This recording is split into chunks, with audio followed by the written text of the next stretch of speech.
Atos capítulo 4, verso 12.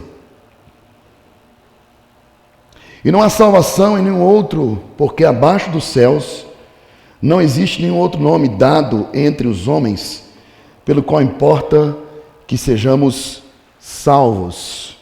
Novamente, e não há salvação em nenhum outro, porque abaixo dos céus não existe nenhum outro nome dado entre os homens, pelo qual importa que sejamos salvos. Já oramos? Podemos assentar? Irmãos, esse é o terceiro domingo que estamos, que dedicamos a esse mês de outubro, que é o mês da reforma, para falar a respeito dos pontos que foram tratados na reforma, que foram resgatados. O primeiro que nós falamos, somente a palavra. É necessário que haja por parte da igreja, principalmente nos dias de hoje, um zelo a respeito da palavra, o único instrumento de doutrina para a igreja. Não existe nenhum outro instrumento de revelação para a igreja que não seja a palavra de Deus. Essa deve ser a nossa missão.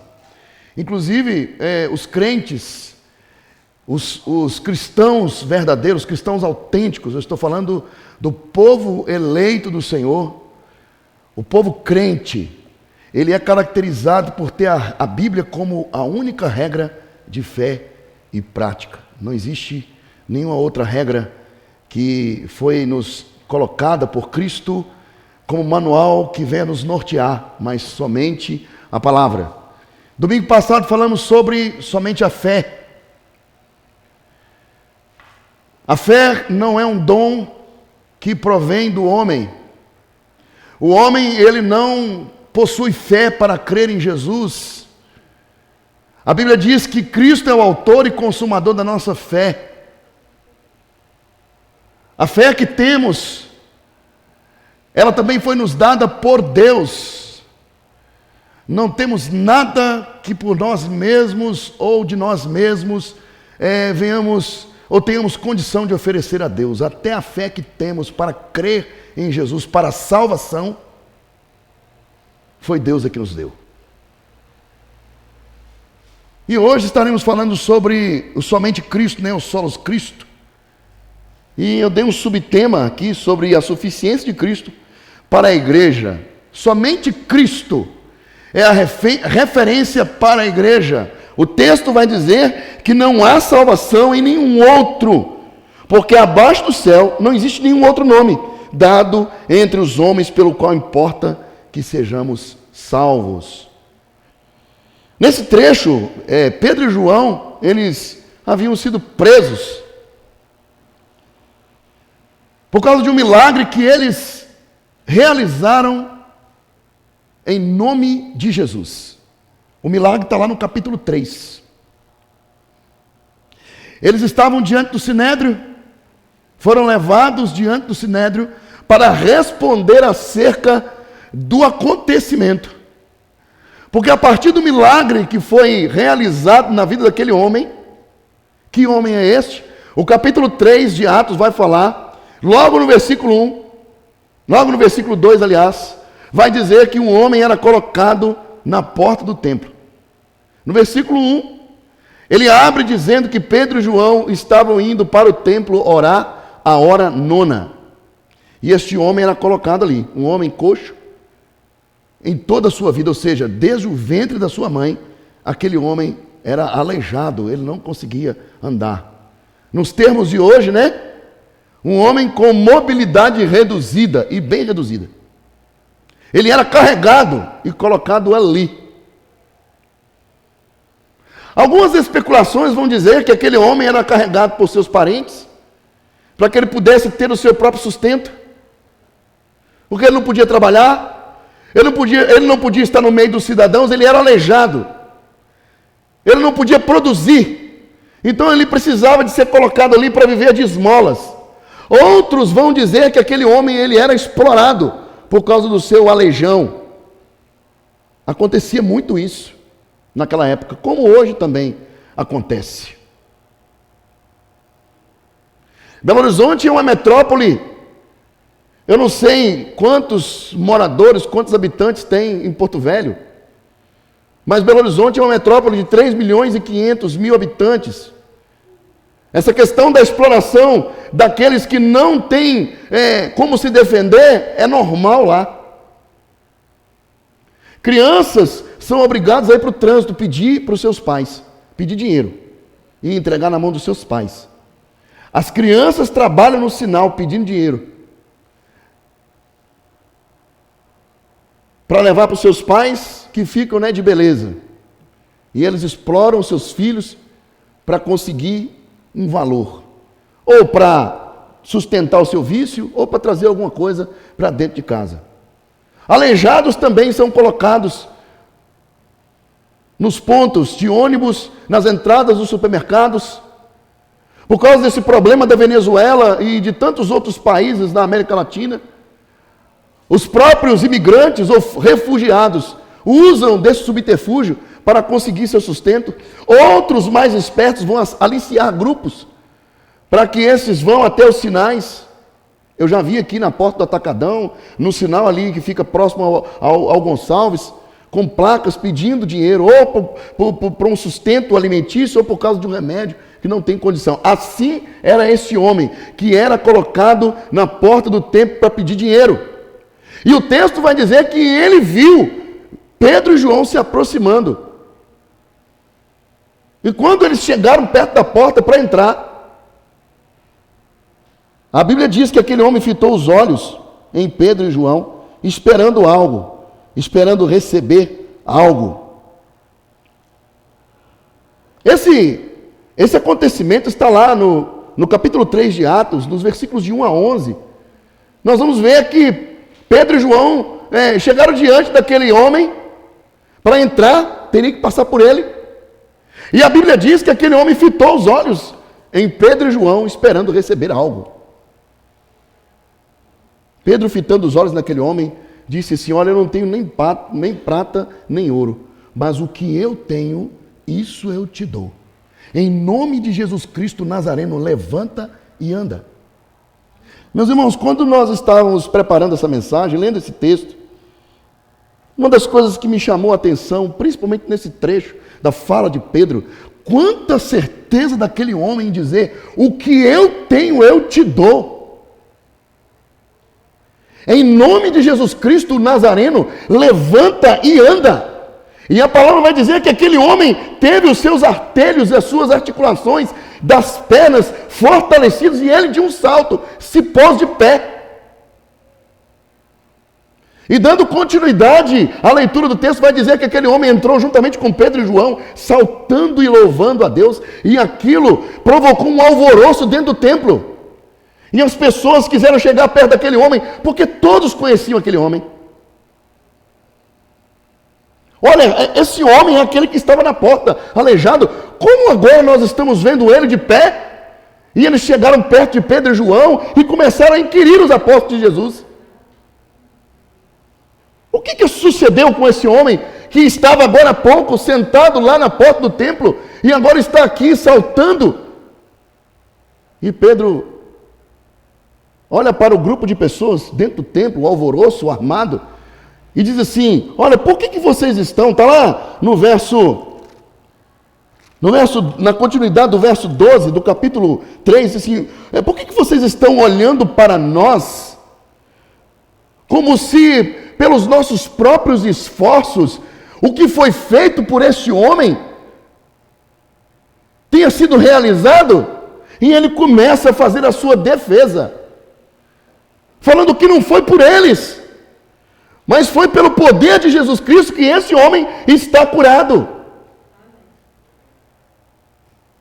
E por causa do alvoroço, a Bíblia diz que aqueles homens foram presos e foram levados diante do sinédrio, para que Pedro pudesse, não somente Pedro, mas também João, pudessem se defender.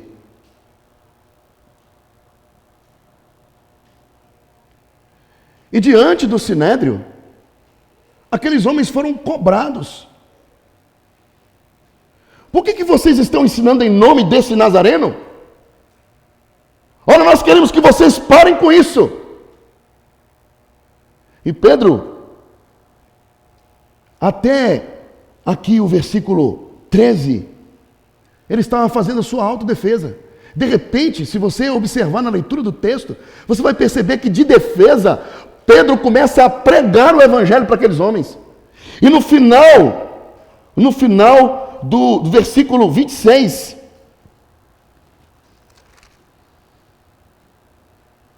depois do discurso de Pedro, foram agregados ali quase 5.000 pessoas que se converteram por causa daquele milagre que se estabeleceu ali por causa do poder de Jesus na vida daqueles homens.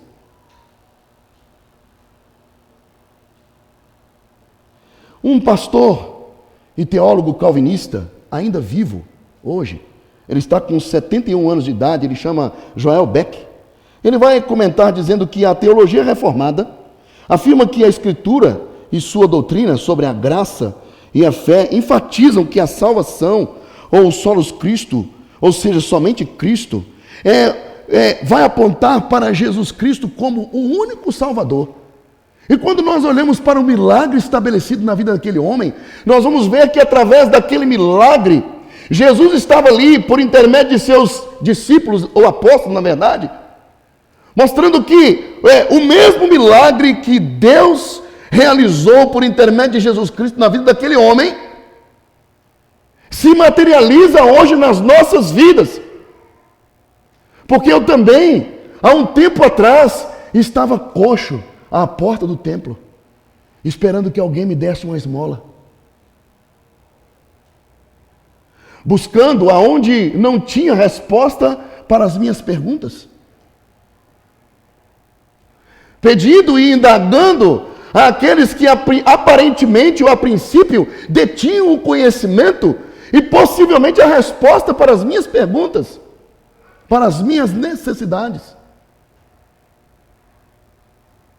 E a semelhança daqueles homens na parábola de Jesus Cristo, quando ele conta a respeito do bom samaritano, o sacerdote passou de largo, o levita também, e ninguém se compadeceu daquele que estava no meio do caminho, a não ser o samaritano.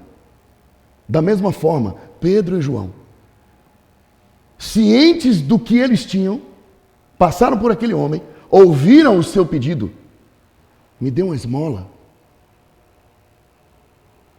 Os enviados de Deus às nossas vidas, ouviram o nosso pedido, me dê uma esmola, me dê a resposta para as minhas perguntas, para as minhas indagações.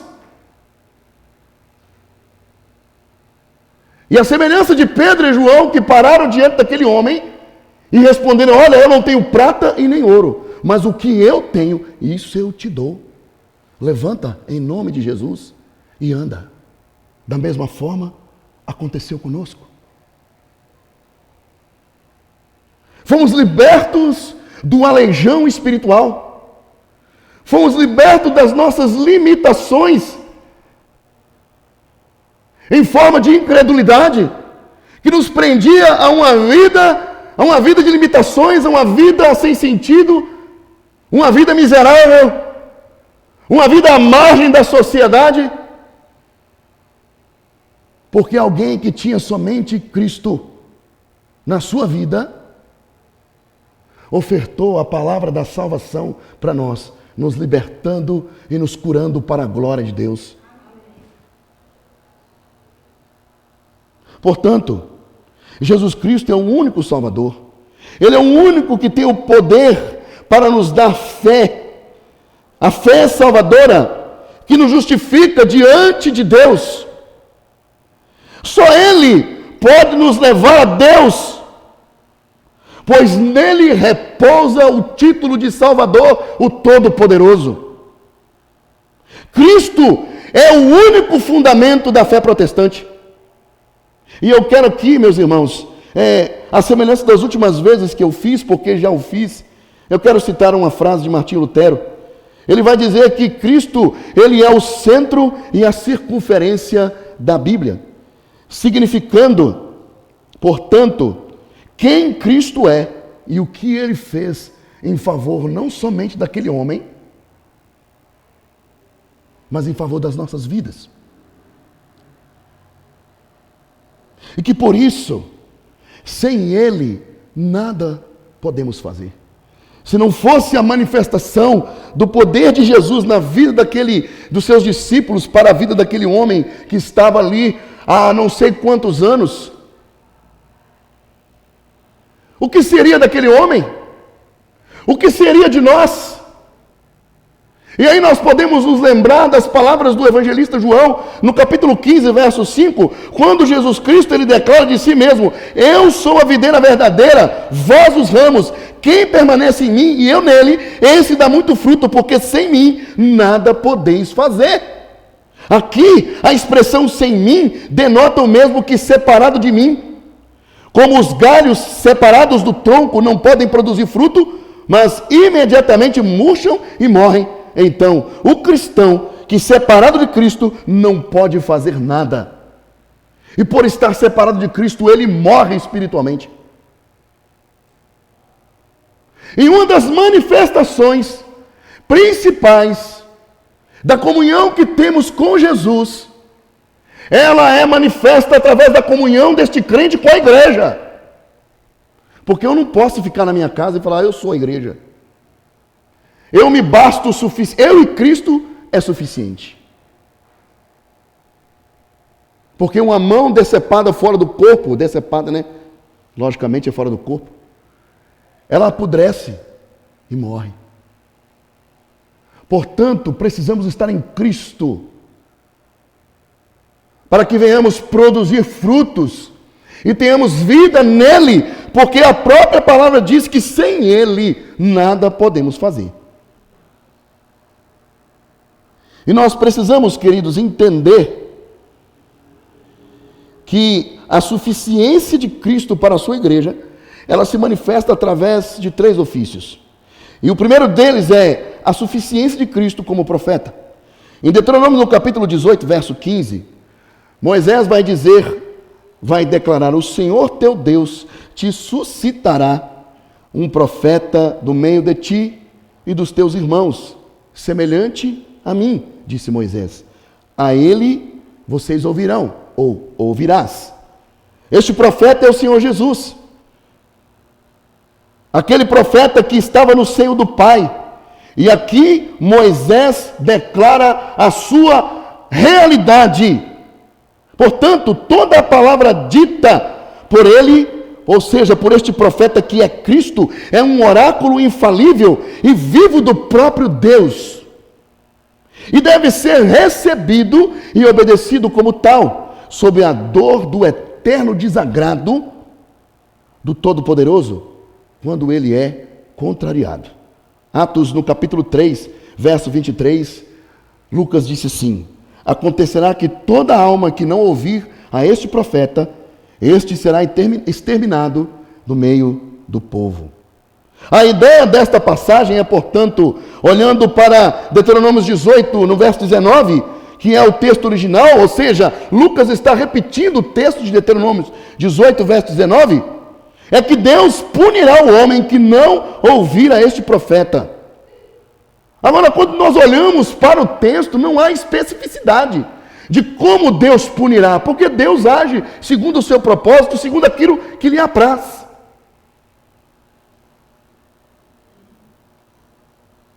Mas o modo usual daquela época, principalmente da velha aliança, era de punir aquele que não ouvia o profeta, sendo ele separado, extirpado do meio do povo. Portanto, Cristo é o profeta que precisamos para nos instruir nas coisas de Deus, a fim de curar a nossa cegueira e ignorância. O Catecismo de Heidelberg, de 1563, vai declarar que Cristo ali é chamado de o nosso principal profeta e mestre, que nos revelou totalmente o conselho secreto e a vontade a respeito da nossa redenção. A vontade de Deus a respeito da nossa redenção. O evangelista Mateus, no capítulo 17, verso 5, apenas a parte C do versículo, ele vai declarar: este é o meu filho amado, em quem me comprazo. A ele ouvi. Em 2015, O Brasil, representado pela igreja brasileira, perdeu um dos teólogos mais importantes da história da igreja brasileira, apesar dele não ser brasileiro. O Dr. Russell Shedd, esse teólogo, inclusive ele tem uma Bíblia comentada com o seu sobrenome, ele vai afirmar que, ladeado por Moisés, representando a lei de Israel, e por Elias, representando os profetas, Jesus é revelado como uma realidade gloriosa, ao qual a totalidade do Antigo Testamento apontava para o cumprimento de toda a história da redenção, desde o dia no qual Abraão foi chamado para obedecer a Deus e, abandonando os seus parentes, ele seguiu a promessa de uma herança. E como profeta, Jesus é o único que pode revelar o que Deus tem planejado na história. Se nós queremos saber qual é a vontade de Deus para as nossas vidas, nós precisamos orar a Jesus. Precisamos buscar em Cristo a referência como este, que é especialista para nos orientar acerca das coisas concernentes a Deus. Não existe outro lugar. Como disse Pedro no texto que lemos, não existe nenhum outro nome dado abaixo dos céus, pelo qual importa que sejamos salvos. Se queremos saber a respeito da nossa salvação, do desenvolvimento da nossa vida cristã, precisamos manter comunhão com Cristo, porque somente Ele tem a resposta para as nossas indagações. A semelhança daquele homem que, por causa do seu aleijão, foi condenado a ser colocado na porta para pedir esmola. Em Romanos, no capítulo 16, versos 25 a 26, Paulo vai dizer: ora, aquele que é poderoso para vos confirmar, segundo o meu evangelho, a pregação de Jesus Cristo, conforme a revelação do mistério guardado em silêncio nos tempos eternos, e que agora se tornou manifesto e foi dado a conhecer por meio das escrituras proféticas, segundo o mandamento de Deus, do Deus eterno, para a obediência por fé entre todas as nações. Quem revelou esse mistério? Cristo Jesus revelou esse mistério.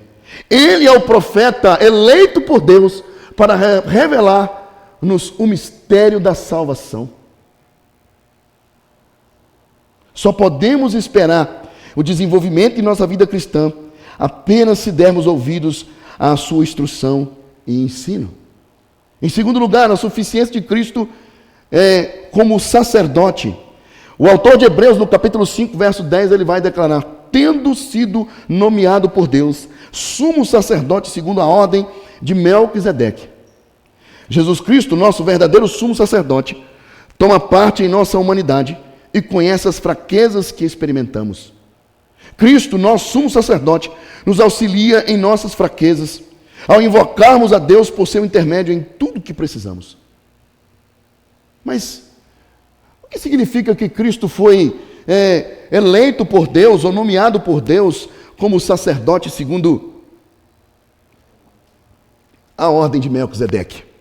Quando nós olhamos para a lei de Moisés ou para a maneira com que Deus distribuiu todas as questões envolvendo a dinâmica do povo de Israel, ele vai separar a tribo de Levi no momento em que estava sendo distribuídas as divisões da terra. E a tribo de Levi foi separada e não foi dada a ela o direito de receber qualquer porção da herança entre os filhos de Israel. Porque da linhagem de Levi, nas costas de Arão, Deus vai tirar a linhagem sacerdotal. Inclusive, quando nós lemos lá e vamos ver a respeito do profeta Eli, ali nós estamos vendo a derrocada da linhagem levítica. Deus estava ali cortando o braço por causa do desrespeito, da falta de consideração, de submissão, de temor por parte de Eli e seus filhos. Mas nós podemos entender que a linhagem sacerdotal vinha da tribo de Levi e Jesus Cristo era da tribo de Judá. Então, como Jesus é o sumo sacerdote? Jesus, ele não é o sumo sacerdote segundo uma linhagem terrena que é a linhagem de Levi, Mas Jesus Cristo, ele é sumo sacerdote segundo uma linhagem superior. Por isso que Melquisedeque é colocado aqui como a figura de quem representava um sacerdote superior, ou um sacerdócio superior. Um homem que não tinha nem origem e nem fim, a quem Abraão pagou ali o seu dízimo, como diz o texto, reconhecendo ali em Melquisedeque a superioridade espiritual, como rei de Salém, como dono daquelas terras. Por isso Jesus Cristo, ele é nomeado como sacerdote segundo a ordem de Melquisedeque, uma ordem superior. E aqui, quando nós olhamos para o papel do sumo sacerdote, nós vamos ver que de forma perfeita, Jesus Cristo, ele cumpre esse papel. Ele entra no tabernáculo espiritual, assim como o sumo sacerdote terreno entrava ali, representando o povo, sacrificando uma vez no ano pelos pecados do povo. Ele saía vivo do Santo dos Santos, provando que Deus havia aceito o sacrifício pelo povo a partir de sacrifício de animais. Mas quando nós olhamos para Jesus, a palavra de Deus fala que Jesus Cristo, ele foi crucificado e ao terceiro dia ele ressuscitou. Ao entrar no tabernáculo celestial para interceder por mim e por você, e Jesus Cristo sai vivo de lá como prova de que Deus aceitou o seu sacrifício. E aqui eu gostaria de abrir um parênteses, meus irmãos, e falar acerca, e na verdade essa fala minha é um alerta, acerca de uma heresia adventista chamada o juízo investigativo. Uma doutrina adventista que nasceu para justificar o erro das marcações de datas para a volta de Jesus no século XIX. Como nada aconteceu nessas datas, e quais eram as datas? 21 de março de 1843 e 22 de outubro de 1844. Como nada aconteceu nessas datas, então só pode ter acontecido o que Ellen White vai dizer lá no livro O Grande Conflito. Olha, na verdade Cristo não voltou porque ele estava saindo do santo lugar e indo para o santíssimo lugar, no tabernáculo espiritual, e lá ele está fazendo uma investigação como continuidade do sacrifício que ele fez na cruz do Calvário, se opondo à perfeição do sacrifício de Cristo na cruz do Calvário, sendo que lá em João, no capítulo 19, verso 30, temos lá a famosa frase de Jesus, tetelestai, ou seja, tudo está pago. Jesus não está no tabernáculo celestial investigando a minha vida, a sua vida e a vida daqueles que já morreram, nomeando nomes ou desprezando nomes para ver quem é que vai merecer a salvação. Não existe isso. Porque, segundo Hebreus, o sacrifício de Jesus Cristo foi perfeito. Feito uma única vez. Diferente dos sacrifícios anuais que eram feitos de animais sacrificados, sangue de bodes e ovelhas que eram derramados ali para pagar o pecado do povo de Israel, mas que era incapaz de purificar o pensamento das pessoas.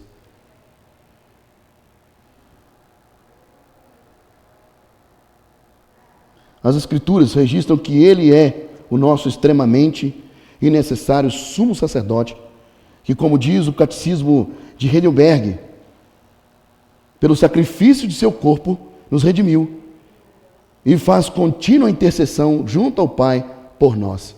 Mas não tem nada a ver com juízo investigativo. Essa intercessão que Jesus Cristo faz junto ao Pai é como um advogado diante do juiz, falando: Senhor, eu já morri por ele. A palavra advogado aqui é parakletos no grego. É quem intercede. É quem está ali diante de Deus, fazendo com que a minha e a sua oração e adoração sejam aceitas diante de Deus por intermédio de Jesus Cristo nosso Senhor. Agora, a nossa compra, porque assim diz a palavra de Deus, o ato que Cristo fez em nos comprar, tendo como preço o seu sangue, foi feito uma vez só e de uma vez por todas. Não existe processo.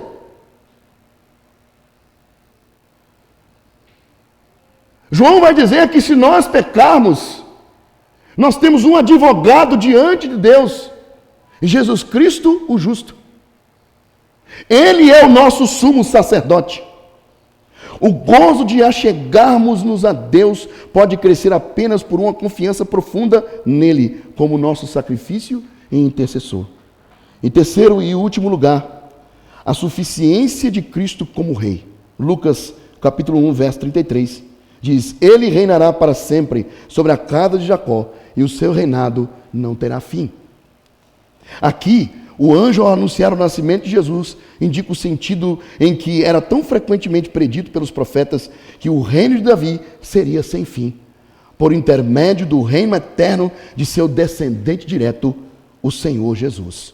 O filho de Maria seria infinitamente maior do que João, seu precursor, sob alguns aspectos. O primeiro deles, o seu nome seria Jesus, Yahvé salva. Verso 31. O segundo, ele seria grande, verso 32, um título que, isolado, é geralmente reservado para o próprio Deus. Terceiro, como herdeiro do trono de Davi, ele vai reinar sobre o povo de Deus, verso 33. Quarto, o seu reino será eterno, verso 33. Portanto, Cristo é o rei que reina sobre todas as coisas. Ele reina sobre a sua igreja por meio de seu Espírito Santo. Efésios capítulo 1, versos 21 a 23, Paulo vai dizer: ressuscitando-o dentre os mortos e fazendo-o assentar à sua direita nos lugares celestiais, acima de todo principado e potestade, e poder, e domínio, e todo nome que se possa referir, não só no presente século, mas também no vindouro. E pôs todas as coisas debaixo de seu pé, e por cabeça sobre todas as coisas o deu à igreja, o qual é o seu corpo, a plenitude daquele que tudo enche em todas as coisas. Como rei, ele soberanamente dá o arrependimento ao impenitente e concede perdão ao culpado. Atos capítulo 5, verso 31. Deus, porém, com a sua destra, o exaltou a príncipe e salvador, a fim de conceder a Israel o arrependimento e a remissão dos pecados. João Calvino vai dizer que nós podemos passar pacientemente por esta vida com a sua miséria, com frieza, com desprezo, com injúrias e outros problemas. Podemos e devemos passar por esses problemas satisfeitos com uma coisa: que o nosso Rei nunca nos deixará desamparados, mas suprirá as nossas necessidades até que, ao terminar a nossa luta, sejamos chamados para o triunfo. Podemos crescer na vida cristã apenas se vivermos obedientemente sob o domínio de Cristo, o nosso eterno Rei, e pelo seu poder. E para concluirmos, meus irmãos, se você é um filho de Deus, Cristo em seu tríplice ofício como profeta, sacerdote e rei, significará tudo para você, sendo ele suficiente acima das coisas passageiras desta vida. Você ama os solos Cristos? Você o ama em sua pessoa, ofício, naturezas e benefícios? Ele é o seu profeta para te orientar quanto às coisas concernentes a Deus? Ele é o seu sumo sacerdote para interceder por você e por mim, e lhe abençoar e me abençoar? Ele tem sido o nosso rei para governar e guiar as nossas vidas, submetendo-nos verdadeiramente aos seus decretos? Portanto, ao retomarmos para o nosso texto inicial, base dessa meditação, podemos perceber, como já falamos, que Pedro estava presumivelmente defendendo-se, mas depois ele abandonou a defesa e começou a proclamar o Evangelho. Então, ele vai citar ali o Salmo 118, verso 22. Se você for olhar no texto e comparar, vai ser a mesma palavra. Ele cita o Salmo 118, verso 2, dizendo que a pedra que os construtores rejeitaram, essa veio a ser a principal pedra angular, declarando que Cristo era a pedra que os construtores da nação de Israel rejeitaram, mas a qual Deus estabeleceu como importante pedra do edifício. A pedra angular, meus irmãos, ela é designada tanto como pedra fundamental, como o ângulo superior de uma juntura entre duas paredes. Citado por Pedro, em Atos no capítulo 4, verso 11, nesse mesmo texto, um versículo antes do verso 12 que nós lemos, ele vai dizer: este Jesus é a pedra rejeitada por vós, os construtores, o qual se tornou a pedra angular. Além disso, o apóstolo declara que só nele havia salvação. E que se os judeus rejeitassem o poder salvador de seu nome, não haveria outro meio de encontrar salvação. Portanto, meus irmãos, o solos Cristo deve preencher todas as nossas necessidades da igreja, da minha vida, dos meus afazeres, nos meus ofícios, na minha profissão, em tudo que eu faço. Cristo tem que preencher e ter a primazia nas nossas vidas. Amém? Que Deus em Cristo abençoe a sua vida. Vamos orar?